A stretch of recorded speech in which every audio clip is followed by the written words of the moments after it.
सबको जय मसीह की। प्रभु का धन्यवाद हो कि एक बार फिर से उसने मौका दिया है कि आज के इस दिन में हम प्रभु के वचन से मनन कर सकें। वचन में जाने से पहले हम दुआ करेंगे। आइए अपनी आंखों को बंद करें और अपने हाथों को जोड़ें।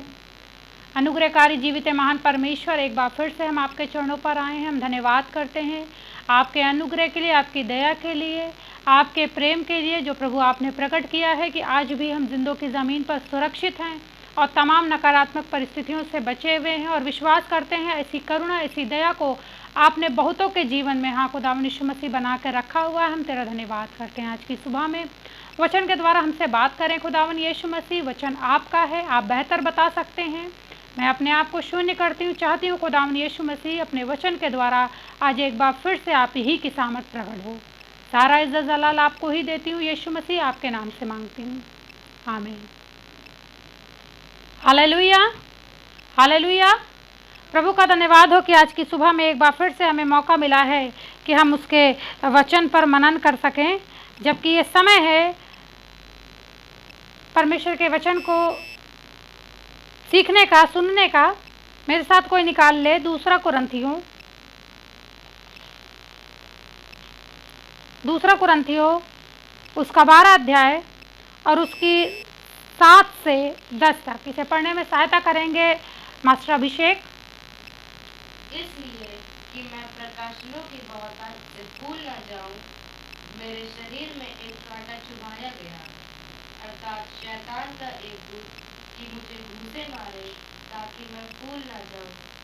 इसके विषय में मैंने प्रभु से 3 बार विनती की कि मुझसे यह दूर हो जाए, पर उसने मुझसे कहा, मेरा अनुग्रह तेरे लिए बहुत है, क्योंकि मेरी सामर्थ्य निर्बलता में सिद्ध होती है। इसलिए मैं बड़े आनंद से अपनी निर्बलताओं पर घमंड करूंगा कि मसीह की सामर्थ मुझ पर छाया करती रहे।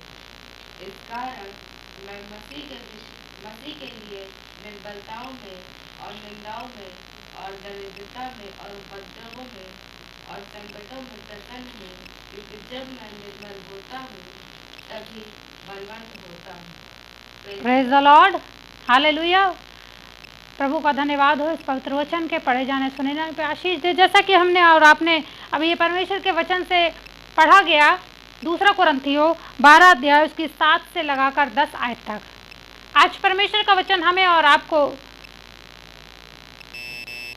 किस विषय में सिखाने की बात कर रहा है, ये वचन पढ़ के हमें और आपको समझ में आ गया होगा।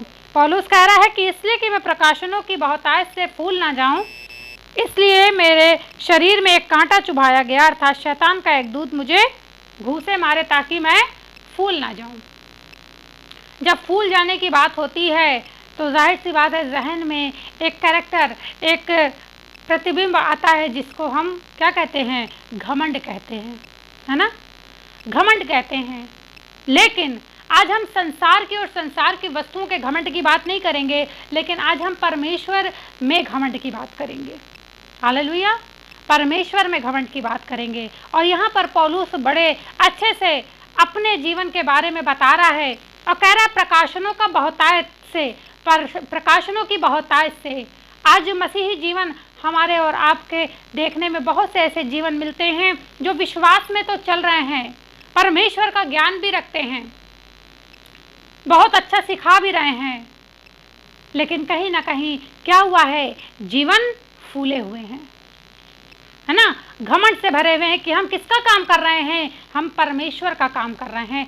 आपको पता है बाइबल में एक सबसे मेन कैरेक्टर जिसका नाम यीशु मसीह है, जो हमारा और आपका उद्धार करता है, उसने भी इस पृथ्वी पर आकर अधिकार के साथ, उस पिता के दिए हुए अधिकार के साथ काम किया है।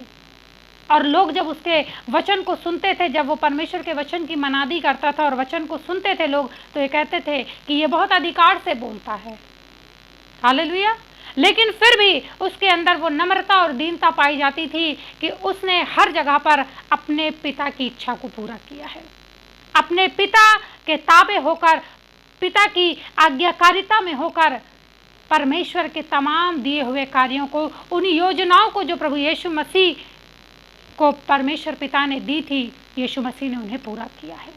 और आज परमेश्वर का वचन पौलुस के द्वारा पौलुस रसूल के द्वारा हमें और आपको सिखा रहा है कि इसलिए मैं प्रकाशनों की बहुतायत से फूल ना जाऊं, मेरे शरीर में एक कांटा चुभाया गया, अर्थात शैतान का एक दूत मुझे घूंसे मारे ताकि मैं फूल ना जाऊं।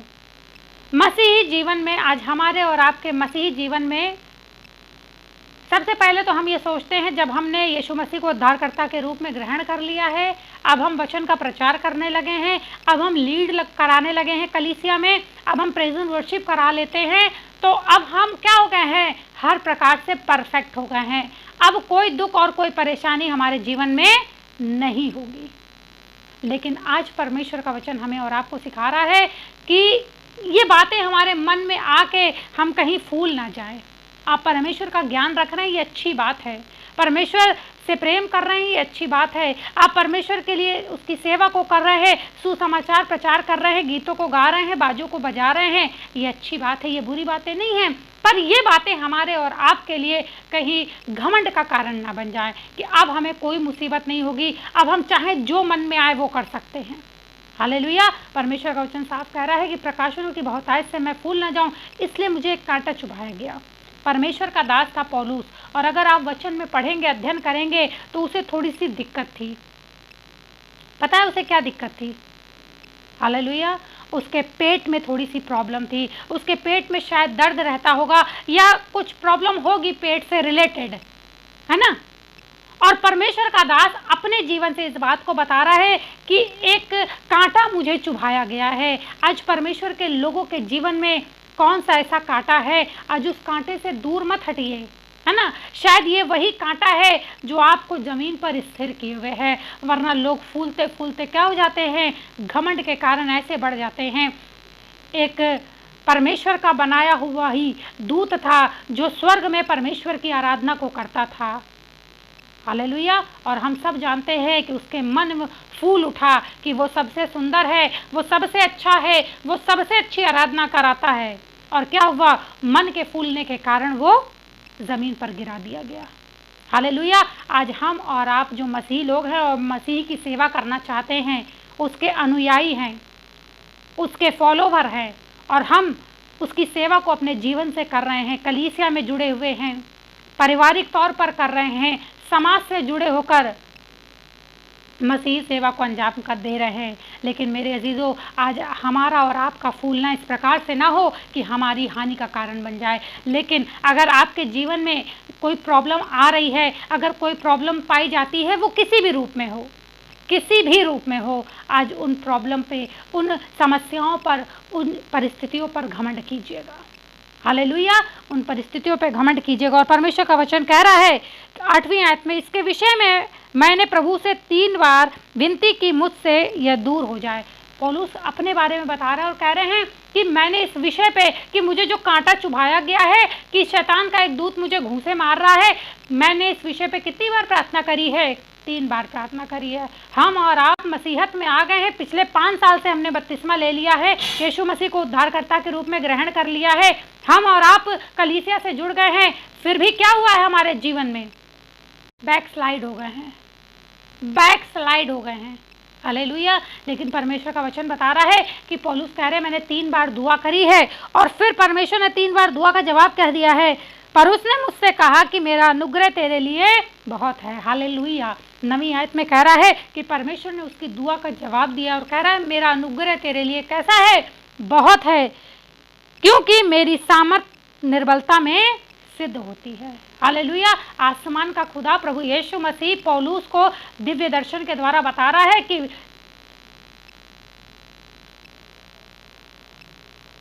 मेरा अनुग्रह तेरे लिए बहुत है, क्योंकि मेरी सामर्थ कहाँ में सिद्ध होती है? तुम्हारी निर्बलताओं में सिद्ध होती है। अगर आज आप और हम कमज़ोर पाए जा रहे हैं, अगर परमेश्वर के दास और दासी किसी रीति अगर आपको लगता है कि हम कमज़ोर हैं, हमारा वो स्टेटस नहीं है जो बहुत लोगों का है, संसार के लोगों का है, बहुत अच्छी बड़ी गाड़ी हमारे पास नहीं है जिस पर बैठकर हम प्रचार करने जाएं, बहुत अच्छा घर हमारे पास नहीं है कि लोग पहचाने कि अच्छा वो वाले पासवान जिनके पास बहुत बड़ा मकान है, हालेलुया। हो सकता है बहुत बड़ी कांग्रेगेशन ना हो, लेकिन आसमान का खुदा आपकी उसी परिस्थिति में आपको सामर्थ्य देने के लिए तैयार है, और वो कह रहा है कि मेरा अनुग्रह तुम्हारे लिए बहुत है। उसका अनुग्रह हमारे लिए थोड़ा नहीं है, लेकिन बहुत है। हालेलुया। और आगे कह रहा है, इसलिए मैं बड़े आनंद से अपनी निर्बलताओं पर घमंड करूंगा कि मसीह की सामर्थ मुझ पर छाया करती रहे। इसीलिए मैं क्या करूंगा, अपनी निर्बलताओं में घमंड करूंगा। कहेंगे कि सिस्टर ये क्या बात बता रही है, कमजोरियों पे भी कोई घमंड का विषय है? अरे कोई दुर्बल है, कोई कमजोर है, कोई पतला दुबला देखने में दिखाई देता है, तो ये क्या घमंड का विषय है? हाँ बिल्कुल, आसमान का खुदा आज अपने दास पौलुस के द्वारा हमें और आपको सिखा रहा है कि मैं अपनी निर्बलताओं पर क्या करूंगा, घमंड करूंगा। पहले तो मैं इस विषय को नहीं समझ पाया था, उस सामर्थ को समझ नहीं पाया था, इसलिए मैं दुआ करने लगा कि ये परिस्थिति क्या हो जाए, बदल जाए। हालेलुया। लेकिन अब मैं इसी परिस्थिति में परमेश्वर की सामर्थ को देखूंगा और क्या करूंगा, हालेलुया हालेलुया, क्या करूंगा, अपनी निर्बलताओं पर घमंड करूंगा, ताकि इन परिस्थितियों में परमेश्वर की सामर्थ मुझ पर छाया करे। परमेश्वर का एक दास था जिसका नाम एलिया था। हम और आप सब अच्छी तरीके से जानते हैं कि एलिया एक सामर्थी व्यक्ति था, परमेश्वर के द्वारा अभिषिक्त व्यक्ति था, और उसने सिर्फ अकेले परमेश्वर की सामर्थ को प्रकट किया था। हालेलुया। परमेश्वर के जलाल को परमेश्वर ने उसके जीवन से दिखाया था। हालेलुया। परमेश्वर का वचन इस बात को बताता है, लेकिन फिर भी परमेश्वर ने उससे चाहा, उसके जीवन से चाहा कि वो एक समय के लिए नाले में बैठा रहे। हालेलुया। आज हम और आप क्या तैयार हैं परमेश्वर की सेवा के लिए कि हाँ प्रभु तू हमें जैसी भी स्थिति में रख।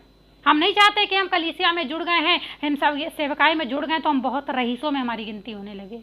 हालेलुया। परमेश्वर का वचन कह रहा है कि मेरी सामर्थ निर्बलताओं में सिद्ध होती है, और पौलुस इस बात को अच्छे से जान गए हैं और कह रहे हैं अब मैं क्या करूंगा, निर्बलताओं पर घमंड करूंगा। प्रभु ने कहा है नाले में बैठने के लिए, प्रभु ने कहा है इसी मकान में आपको जो किराए का है इसी में आपको आराधना करनी है। परमेश्वर का वचन हमें और आपको अगुवाई दे रहा है कि हमें अपनी निर्बलताओं पे क्या करना है, घमंड करना। और हम इसी परिस्थिति में, जिस परिस्थिति में परमेश्वर ने हमें रखा है, जन्म दिया है, हालेलुया, हम उसी में परमेश्वर की सेवा करेंगे। अगर उसकी इच्छा है कि हम साइकिल चला के प्रभु की आराधना करने के लिए जाएं तो हम उसी परिस्थिति में जाएंगे। अगर परमेश्वर की इच्छा है कि मैं सिर्फ और सिर्फ घर में खाना बनाते बनाते प्रभु की आराधना करूं तो हम उन्हीं कामों को करेंगे जैसा परमेश्वर हमें देखना चाहता है, क्योंकि जब हमारी निर्बलताएं हमारे जीवन में होती हैं, हालेलुया, उसी में परमेश्वर अपनी सामर्थ को प्रकट करता है। और 10वीं आयत में क्या कह रहा है, इस कारण मैं मसीह के लिए निर्बलताओं में और निंदाओं में और दरिद्रता में और उपद्रव में और संकट में प्रसन्न हूँ, क्योंकि जब मैं निर्बल होता हूँ तभी बलवंत होता हूँ। Praise the Lord. कितनी अच्छी बात लिखी हुई है 10वीं आयत में। कह रहा है इस कारण मैं मसीह के लिए निर्बलताओं में और निंदाओं में और दरिद्रता में और उपद्रव में और संकटों में प्रसन्न हूँ, क्योंकि जब मैं निर्बल होता हूँ तभी बलवंत होता हूँ। हालेलुया। जब मैं निर्बल होता हूँ तभी बलवंत होता हूँ। अगर इसी के 11 अध्याय 2 कुरिन्थियों 11:30 को देखें तो कह रहा है यदि मेरे लिए घमंड करना आवश्यक है तो मैं अपनी निर्बलताओं पे घमंड करूँगा। हालेलुया। ये तमाम बातें जो परमेश्वर के लोगों के जीवन में है, निर्बलता के रूप में, संकट के रूप में, तमाम तरीके की निंदाओं के रूप में, दरिद्रताओं के रूप में, आज परमेश्वर का वचन हमें और आपको सिखा रहा है कि हम इन बातों में कैसे रहेंगे, प्रसन्न रहेंगे। हालेलुया। किन भी स्थिति में रहेंगे हम प्रसन्न रहेंगे। क्यों? क्योंकि जब हम इन परिस्थिति में होते हैं परमेश्वर हमें क्या करता है, तभी बलवान बनाता है। हालेलुया। यीशु मसीह ने आसमान का खुदा था, परमेश्वर पिता का इकलौता पुत्र था, फिर भी अपने आप को इस कदर शून्य कर लिया कि कलवरी के क्रूस को सह लिया, उस दुख उस तकलीफ को सह लिया, और उसके बावजूद भी कहता है कि इन्हें माफ़ करना क्योंकि ये नहीं जानते कि ये क्या करते हैं। अगर आज आप और हम किसी परिस्थिति में पाए जाते हैं, इससे शोकित मत होइएगा, इससे दुखित नहीं होगा कि आसमान का खुदा आपके कार्यों को नहीं देख रहा है। वचन कहता है, अगर प्रकाशित वाक्य में पढ़े तो लिखा हुआ है कि वो हमारे आंसुओं को अपनी कुप्पी में रख लेता है और एक एक पल का भी हिसाब रखता है। हालेलुया। यीशु मसीह ने कहा, अगर हम सुसमाचार पढ़ें, लिखा हुआ है कि तुम्हारे सर के बाल गिने हुए हैं। हालेलुया। तुम्हारे सर के बाल गिने हुए हैं, इसलिए परेशान होने की जरूरत नहीं है। अगर आपने परमेश्वर के जुए को उठाया है और परमेश्वर के क्रूस को उठा के उन कामों को कर रहे हैं, परेशानियों और दिक्कतों में, हम तमाम परिस्थितियों को झेलते हुए, तो आप यकीन जानिए कि आसमान का खुदा आपको बड़ा सामर्थी बनाने पर है और अपनी सामर्थ को आपके जीवन से प्रकट करने पर है। संसार और संसार की भीड़ एक तरफ होगी, आप और आपका खुदा एक तरफ होंगे और तमाम कार्य आपके जीवन से परमेश्वर अपने जलाल को प्रकट करेगा। मूसा के पास एक लाठी थी, हालेलुया, लाठी थी, और दाऊद के पास एक वीणा थी। परमेश्वर ने अपने जलाल को उन्हीं में से प्रकट किया है, उसी में से सामर्थ निकली है। हालेलुया। एक आखिरी वचन पढ़ा के ख़त्म करेंगे। यिर्मयाह 9 अध्याय उसकी 23 और 24 आयत को निकालेंगे। यिर्मयाह 9 अध्याय उसकी 23 और 24 आयत को।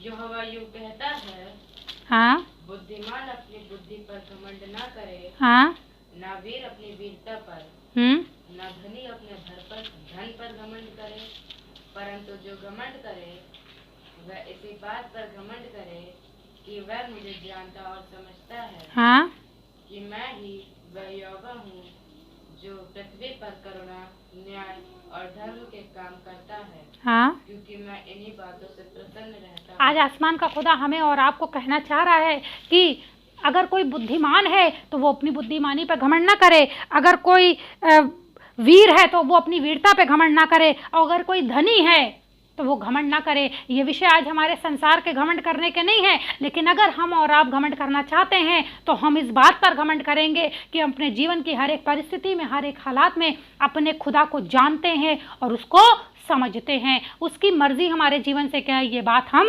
अच्छी तरीके से जानते हैं, क्योंकि हम इस प्रकार इस बातों को जान गए हैं। प्रभु के अनुग्रह, उसकी सामर्थ्य इन बातों को जान गए हैं कि वही करुणा करने वाला परमेश्वर है, वही न्याय करने वाला परमेश्वर है, वही धर्म के काम करने वाला परमेश्वर है। और जब हम और आप इन बातों को जान जाएंगे, परमेश्वर की सामर्थ्य को अपनी निर्बलताओं में जान जाएंगे, तो परमेश्वर का वचन बता रहा है कि वो इन बातों से क्या होता है, खुश होता है। हालेलुया। परमेश्वर हमसे और आपसे खुश होगा, हमारे और आपके जीवन से खुश होगा, और हमें और क्या करेगा, अपने नाम में और बढ़ाएगा और सामर्थ्य से भरेगा। जिस प्रकार से उसने अपने लोगों को, वचन में हम देखें, बहुत से लोगों को, अपने दासों को सामर्थ्य से भरा है। हालेलुया।